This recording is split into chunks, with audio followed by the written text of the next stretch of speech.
Now I just need to transport a little version of myself in there. Tight. Tight.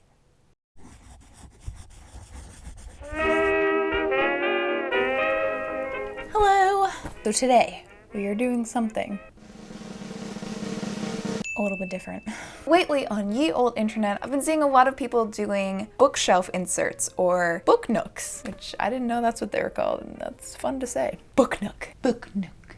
Basically what they are, in case you haven't seen them, people will take a gap in their bookcase, say something like, and then they will put a little scene in between a few books. I've been seeing a lot of Harry Potter ones. People will make Diagon Alley. I don't really want to do a Harry Potter one. So I'm kind of on this kick where I'm into exploring and adventuring in old tombs, abandoned temples, and when I start fixating on something, ooh-wee, look out, because I will be obsessed with it for a few weeks and then I'll move on to something else. But right now, that's what I'm into. For my little book nook, I think what I want to do is make a little fantasy temple scene. This will make a whole lot more sense once I start sketching it out. I kind of have the vision in my head, but I really haven't planned out any of the logistics. A lot of this video is going to be me figuring out what the heck I'm doing, as my videos usually are. Literally make anything miniature size, and I am on board because I love anything that's small and tiny. To prove my unpreparedness, I honestly don't really even know where I'm going to put it. This is kind of Nick's side of our bookcase, my side, which has all the aesthetic old books. His side, which is kind of... That's right, I said it. Ideally, I don't want it up here because you can't really see it. Eye level right here is perfect. So I think it would be cool if it was just like right in the middle here. I think what I'm gonna do, and what I'm assuming everyone else does in these photos, make a wood box. Probably something that can open up so that I can actually paint and get in the crannies. That word's really weird by itself and not accompanied by nooks. Crannies. Look at that butt. Dink, dink, dink. And we do have a sponsor for today's video. That sponsor is Native. But I will talk more about that sponsor towards the end of the video. But right now, let's go to design phase. Like I said, I want it to be sort of its own little box. I've been saving a lot of images of abandoned temples. I think what I want to do is something very, very similar to that. Maybe an archway at the very end. I think I want to do like a cobblestone type thing. I want to add like a little puddle, foliage here and there. Pillar on this side. I'll probably add some like fallen beams here. Some of the temple photos, there's really, really cool branches that have kind of grown over the years to drape down the structures. I don't know. I think that's the general idea. I'm a little nervous getting this ambitious with it because I've never done this before. Hell, if that's ever stopped me before. Alright, so slight change of plan here. I think it's been a while since I've done a parking lot talkie-talkie, right? Initially for the construction of the base, me and Nick tried to reuse some of the vinyl flooring that we use for the sunroom. So we took the measurements, we, meaning Nick, sawed off the correct size planks. We started to put them together, and then it was a lot more complicated than I felt like it needed to be, and I didn't have the correct glue. I didn't have pretty much anything that I needed. I'm at the craft store and I'm going to try to get, they have like these shoebox shape boxes that have little flaps. Ow. Let's go.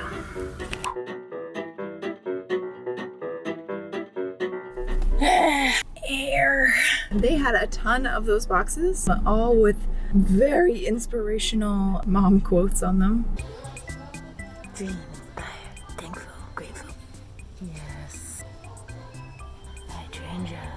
So I got this very pink box. Enjoy the little things in life. Heard it here first. I did not bring a measuring tape in there, which was kind of silly, and I probably should have, but I think this looks about right. So I think this obviously is going to be the side that I'm going to be able to move in and out. Just have to cut out this and this. I will see you back at HQ. Look at that. Like a glove. Okay, I'm gonna talk a little bit about the process here. So to make the bricks, I took craft foam sheets, which you can find in the kids section of most craft stores. I just cut out long strips of it, and then I cut bricks that are relatively the same size. I wasn't too worried about uniform here, just because, you know, when you look at old stone temples, they're not perfect, and it kind of adds to the charm of it. My mantra for life, I guess. I cut off the pointy bits just so they weren't completely rectangle, just because, again, in a stone temple they would be eroded and they wouldn't be perfect. And then I took out my handy dandy glue gun and just started gluing away, following a brick pattern, which is usually a line of bricks, and then underneath they are more staggered. The middle of the brick below it falls below the crack of the two above it. Yeah.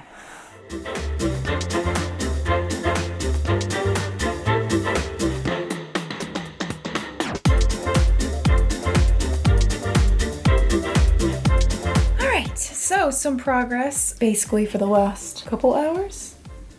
Yes, I have been a mad woman with a glue gun. This is what I have so far. So we have the brick walls and then the kind of stone ground here. I'm gonna focus on making the archway, some thick foam, possibly make bricks out of that and then just literally build it. Probably gonna start around here, and then I'm gonna make the walls around here taper off like they're missing a chunk or something. Much like most of this project, I'm just gonna go for it. Check in later.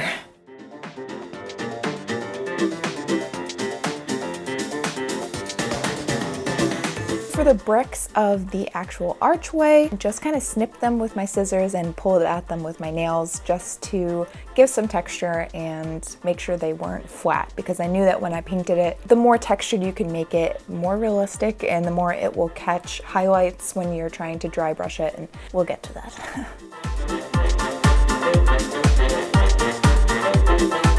I'm quite pleased with how the archway ended up looking, especially because I kind of just winged it, set it up on the table, and then glued them all together.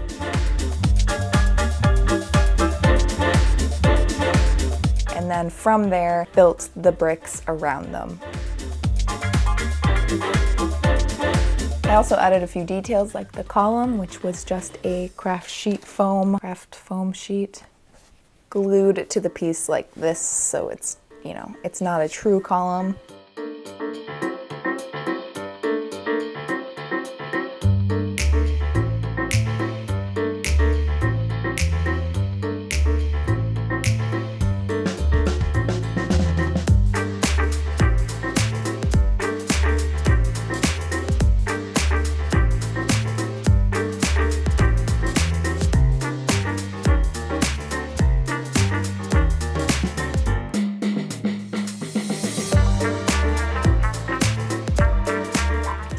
Progress update. Done with the base of it. The next step will probably be to plasti dip it. Obviously wait for everything to dry. I am pretty happy with it. I think painting it and adding like foliage and rocks and texture will really help it out. I put some clay on the edges just to make sure it wasn't like a hard cardboard. This is hard to do with one hand, okay. Oh no. So this is what it looks like all together. Obviously it's a little hard to see straight on, but I think the whole point of these is that you're supposed to, you know, ooh, ah, ooh. I don't think you would need to plasti dip this, but I always prefer to plasti dip my foam. It makes it a bit easier to have a dark base to paint onto. It helps kind of block the porous material of the foam, so when you go to paint it, it actually sticks to the plasti dip rather than sinking into the pores of the foam. Before I started painting, it looked like just the emo castle of my 2006 dreams. So for the color palette, I mostly stuck with blacks, grays, whites, a little bit of brown. I started painting on a gray base. Kind of of all about layers. So then from there I added a bit more gray to make it a little bit more opaque. And then once the gray was done, I took some white on my brush and made sure my brush was really dry, and then dry brushed the white on, which I think really helped.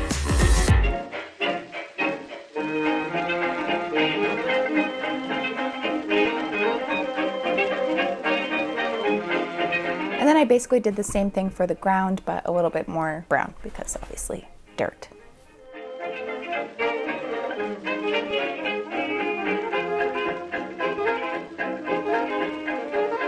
I basically went around my house and plucked off little tiny fern pieces from the fake leaf garlands I have around my house. I have too many of them, so it worked out perfectly. And then I took moss that I had in my craft bin, ripped it up so that it was kind of in tiny little pieces. For the ground, I put in hot glue in the cracks of the stones, rubbed on that moss. Now, I didn't have flocking moss, which is usually what model makers use, and it would have been a little bit easier, but I kind of liked how like wild and unruly it looked.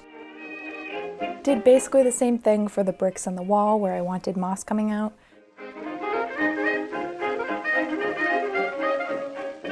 And then just glued in my little fern plants, and it became so cute. I put a big puddle of the clear glaze, which I wasn't sure was gonna work. It came out all right. Obviously there are better tools that model makers use for water, but this is what I had. So this whole project really felt like I was a second grader making a diorama for the school library. Side note, that might be where my love for miniatures came from.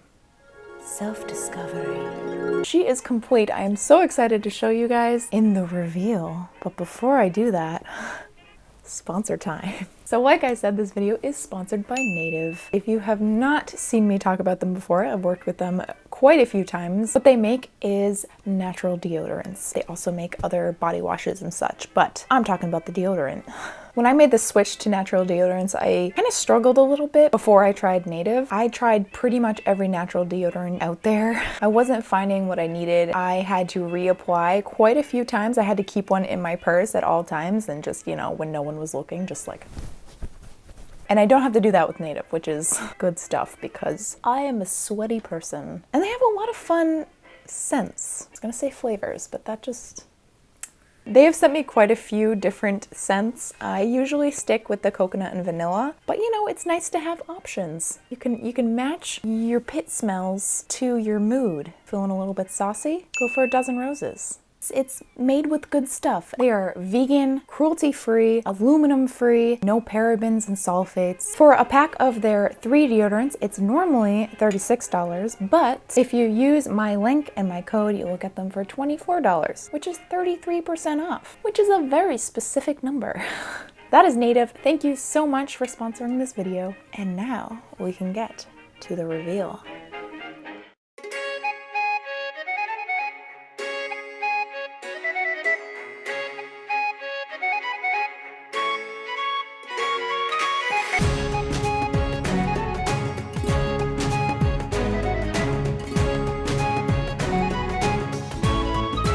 Here it is in my bookcase.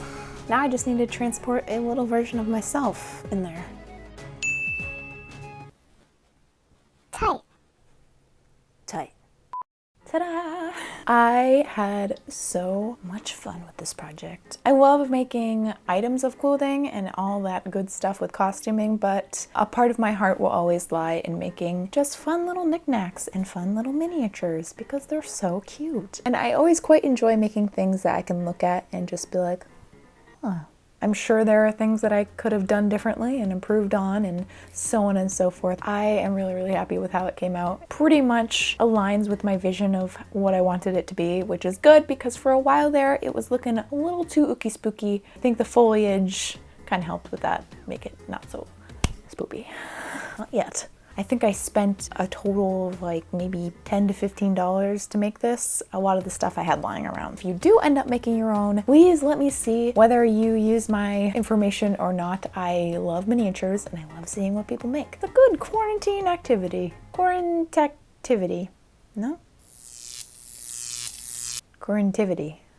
There we go.